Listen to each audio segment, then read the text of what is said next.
네, 선생님 질문 있어요 시간. 자, 오늘은 또 어떤 종목 고민 갖고 오셨을지 바로 한번 읽어보겠습니다. 안녕하세요. 저는 김포공항 근처에서 항공기 정비사로 일하고 있는 30대 투자자입니다. 제가 매일같이 항공기를 정비하면서 정말 우리나라의 항공 우주 산업이 얼마나 발전을 했는지 피부로 느끼고 있어요. 작년에 생애 처음으로 투자를 결심했을 때 저는 이 기업을 선택했습니다. KF-21 전투기 개발 성공 소식을 듣고 가슴이 뛰었거든요. 우리나라가 세계에서 8번째로 전투기를 개발한 나라가 되었다는 자부심도 굉장히 컸습니다. 제가 매수한 종목은 한국항공우주인데요. 매수가는 52,800원, 비중 30%입니다. 처음에는 순조로웠습니다. 정부의 우주산업 육성 정책 발표와 이 누리호 발사 성공으로 주가도 막 상승을 했었죠. 근데 최근에 글로벌 방산주 약세 그리고 실적 부진의 우려로 주가가 좀 하락하고 있네요. 그렇지만 저는 여전히 희망적입니다. 최근에 폴란드 그리고 말레이시아 등과 수출 협상을 하고 있다라는 이야기도 들리고 우리나라가 달 탐사에 참여한다라는 소식도 있어서죠. 특히 누리호의 성공적인 발사로 우리나라 우주 산업 역량이 한층 성장했다고 생각합니다. 한국항공우주가 보잉 그리고 에어버스 같은 글로벌 기업들과 경쟁할 수 있는 기술력이 있는지는 좀 모르겠어요. 궁금합니다. 그리고 특히 이 KF-21에 대한 저는 기대감이 굉장히 큰데 수출 전망 어떤가요? 한국항공우주는 어떤 미래의 청사진을 그리고 있는지 궁금합니다. 이렇게 우주항공주를 또 말씀해 주셨습니다. 요즘 또 우주항공주에 대한 집중도 대단하고요. 여기에 대해서 또 추가적으로 올해는 우주항공 쪽이다. 하나 정도는 담아야 한다라는 이야기들이 많습니다. 그 안에서 한국항공우주 갖고 와 주셨는데 지금 수익권에 있으세요? 이분께 어떤 말씀을 또 해주실지 궁금합니다. 어떻게 보실까요? 네, 기다림이 조금은 더 필요하지 않나라는 생각을 하는데요. 네.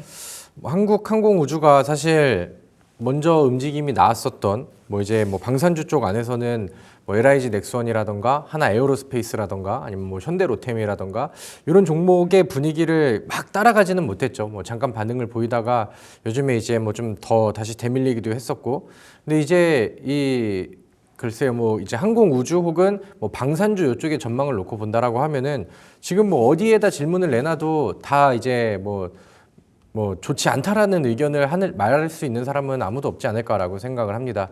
일단은 방산주 안에서는 우리나라 이제 K방산이라고 이제 많이 표현을 하죠.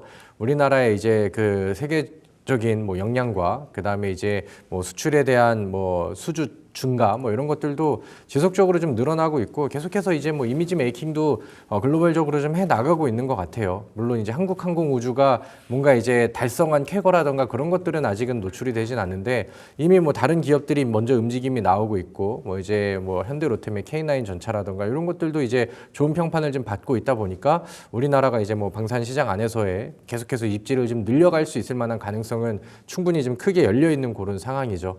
그리고 이제 최근에 이제 트럼프가 취임사 행사였나요? 거기 안에서 이제 일론 머스크를 이제 인식을 한 건지 이제 그 화성에다가 성조기를 꽂겠다라는 얘기들이 나오면서 이제 최근에 캔코아 에어로스페이스라던가 항공우주 관련된 종목들 굳이 또 방산으로 치우치지 않는다 하더라도 이제 항공우주 관련된 종목들도 최근에 또 좋은 반응들을 좀 보여줬었죠. 그래서 업황에 대한 미래 기대치는 상당히 좀 높은 분야라고 저는 생각을 합니다.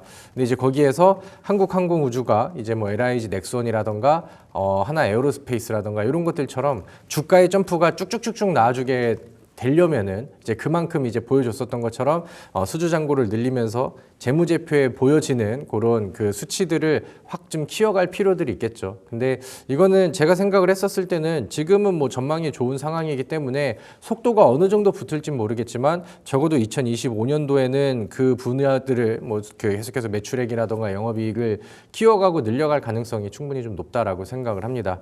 이번에 이제 4분기 실적 발표 안에서는 다소 좀 아쉬운 부분들이 나왔어요. 그러니까 얘네가 굉장히 좀 못 나왔다 이런 느낌들보다는 컨센서스에서 기대하고 있는 치가 조금 좀 있었는데 거기에 이제 못 미쳤다라고 이제 해석이 되면서 단기적으로 좀 흔드는 그림들이 나왔었고, 다만 이제 오늘과 어제 주가의 움직임을 본다라고 하면은 다시 한번 이제 방산주라던가 항공우주 종목들을 좀 따라가는 그런 분위기를 좀 만들어주고 있지 않나라고 생각을 합니다.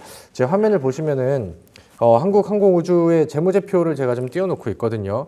그래서 여기를 보시면은 2022년도부터 뭐 매출액이 늘어나는 부분들은 뭐 지속적으로 좀 보여지고요. 근데 다만 이제 뭐 4분기에 좀 삐끗을 해서 연간 실적 발표가 나왔었을 때 이제 뭔가 이제 원하는 만큼의 이제 변화가 이제 안 나온 거죠. 그리고 이제 영업이익에서도 그렇고. 근데 이제 이거를 뭐 최근에 잘 나가고 있는 하나 에어로스페이스라던가 아니면 뭐 이제 현대로템이라던가 그런 종목들의 매출액 증가 추이 혹은 이건 이제 올해는 3분기까지밖에 이제 반영이 안 된 거예요.